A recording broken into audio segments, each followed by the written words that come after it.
Welcome to Burlap Teachers. Enjoy the video. You start by confirming that you are the family link manager. This matters because only the manager can remove controls. Once confirmed, make sure the child device is online and unlocked, and open the Family Link app on your device.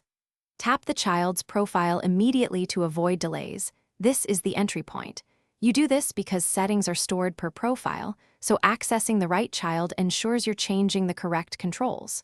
Once done, go to the settings gear for that profile. You now navigate controls, then account info or manage settings. This is where supervision flags live. Make careful changes. Turn off app limits, filters, and location supervision. Each toggle may prompt you to confirm.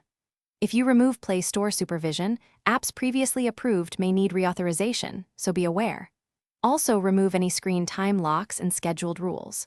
Once you tap each off toggle, the app often asks your manager password. Enter it to authorize the removal, and proceed. Finish by verifying the child profile no longer displays supervised status. This confirms successful removal. If supervision remains, make sure you save changes, then sign out and sign back into Family Link on both devices or reboot them. This forces sync.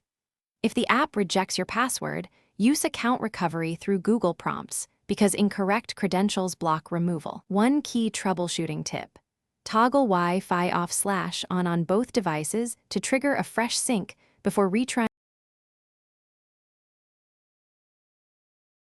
Thanks for watching. Consider subscribing if this video helped you.